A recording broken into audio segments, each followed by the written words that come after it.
yang sudah kita lakukan dan kita lewati dengan event-event yang sangat luar biasa, bermanfaat dan sangat-sangat meriah, dan juga dengan diiringi launching dari Sagara Movement, yaitu adalah wadah bagi bidang seni budaya dan ekonomi kreatif Partai Gelora. Nah, pada siang hari ini mungkin langsung saja ya kepada teman-teman pers, jika ingin menanyakan langsung kepada, di sini sudah ada Bapak Ketum ya, Pak Anies Mata selaku Ketua Umum Partai Gelora Indonesia, dan juga ada Bung Fahri Hamzah selaku Wakil Ketua Partai Gelora Indonesia, dan juga ada Ketua Bidang kita Bang Haji Deddy Miswar ya, dan juga ada Ketua DPW DKI Bang Sani ya. Silakan, mungkin langsung saja kita bincang-bincang dan diskusi dari konferensi pers acara puncak Sagara Film Festival yang tentunya melibatkan Rapperwil kemarin juga. Silakan kepada teman-teman pers. Langsung aja. Ya, langsung. Assalamualaikum warahmatullahi wabarakatuh. Waalaikumsalam. Nama saya Ervan dari Dimensi News. Izin Pak, untuk 2024 nanti, untuk tahun pemilu nanti, apakah persiapan dari Gelora sendiri Pak untuk menghadapi tahun pemilu tersebut untuk di daerah-daerah di Indonesia, khususnya di DKI Jakarta, dan apakah Gelora sudah mempersiapkan nih dukungan ke salah satu calon presiden nanti? Terima kasih. Langsung yang berat.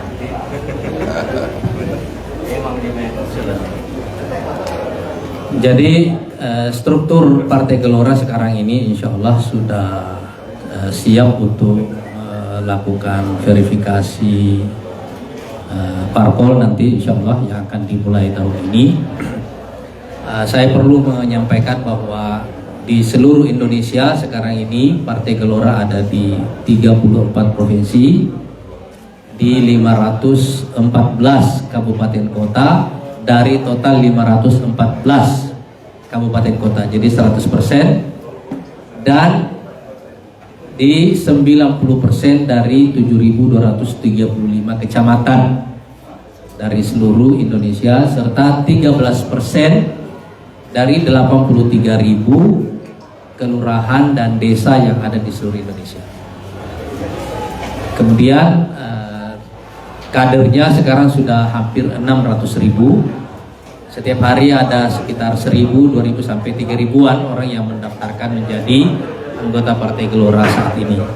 Jadi secara struktur kader dan kelengkapan administrasi insya Allah kita sudah siap untuk melakukan verifikasi. Kalau di DKI sih sudah sampai ke kelurahan semua ya, sudah 100% ada di seluruh kelurahan di DKI. Nah, yang kedua, kita juga berharap insya Allah dengan semua kesiapan ini, karena pemilu masih 2 tahun lagi, tapi sekarang persiapannya alhamdulillah sudah siap semuanya. Kita yakin insya Allah target kita pada pemilu 2024 yang akan datang insya Allah bisa kita capai. Adapun soal presiden sampai sekarang kita belum memikirkan masalah itu, karena Partai Gelora akan melakukan judicial review untuk threshold, baik threshold presiden maupun threshold parlemen. Dan satu lagi, kita juga akan mengajukan judicial review untuk pemisahan pemilu legislatif dan eksekutif. Jadi ini ada 3 poin judicial review. Mudah-mudahan bulan ini atau bulan depan insya Allah ini sudah kita ajukan ke MK. Kira-kira itu ya. Ya. Berapa yang diinginkan oleh Gelora untuk parlemen tersebut sama dihapus. Nah, dihapus. Iya, yang parlemen juga.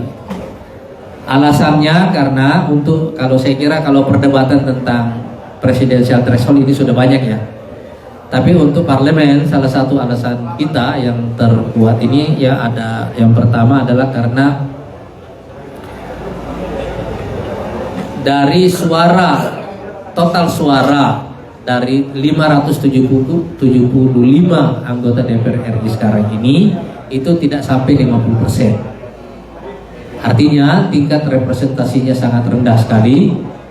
Salah satu sebabnya adalah karena banyaknya suara hilang dari parpol-parpol yang dapat kursi tapi tidak cukup threshold. Nah, suara ini hangus dan jadi sia-sia. Jadi salah satu alasan kita ini akan menjadi salah satu alasan yang kuat. Yang kedua, pemilu 2019 yang lalu ini juga alasan untuk pemisahan ya. Ini adalah pemilu yang paling buruk dalam sejarah kita karena angka penyelenggara pemilu yang meninggal selama pemilu itu menurut catatan KPU lebih dari 900 orang. Artinya untuk setiap kursi DPR RI yang jumlahnya 575 itu hampir ada 2 nyawa yang hilang untuk itu. Jadi ini pemilu yang sangat buruk sekali. Karena itu kita akan memperjuangkan supaya ini dipisahkan dan supaya tidak ada suara partai-partai yang sudah berjuang ikut pemilu tapi tidak lolos threshold walaupun mendapatkan beberapa kursi. Jadi supaya tidak ada kursi yang sia-sia. Kira-kira ini. Ya. Saya Andre dari Suara Merdeka.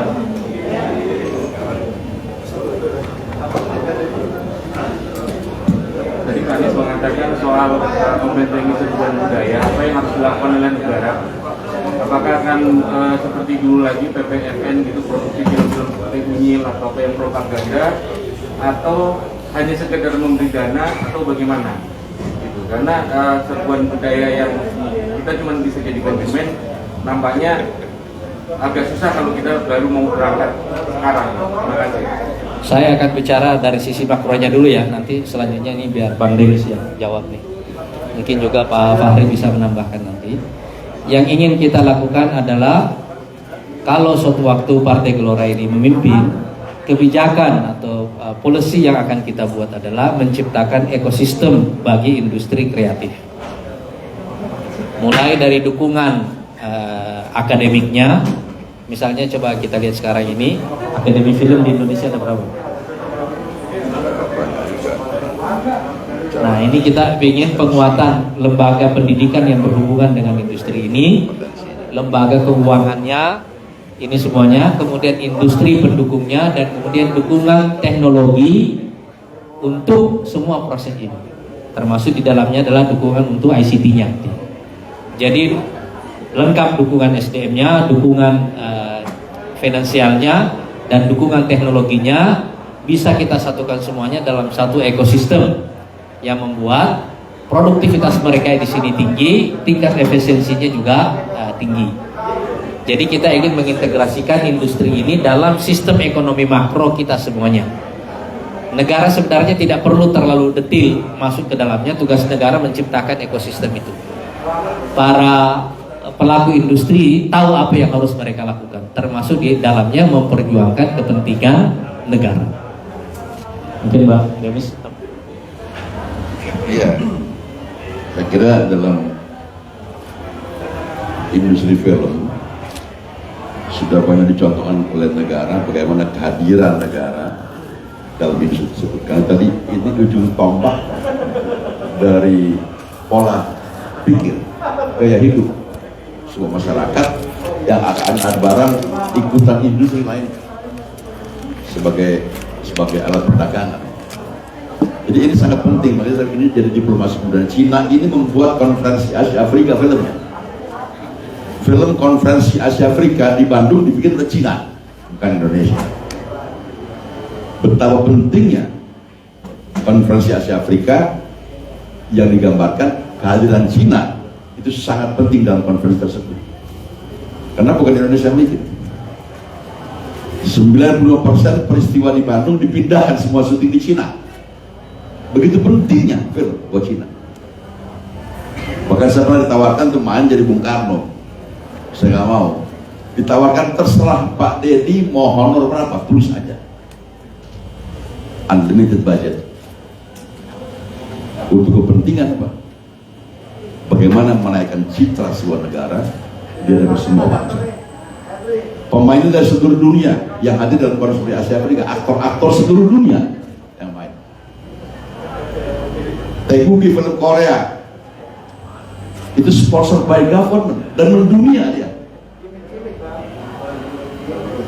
Proteksi Amerika terhadap filmnya luar biasa.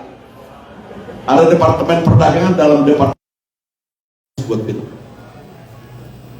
Karena gaya hidup, pola pikir, budaya. Sampai kita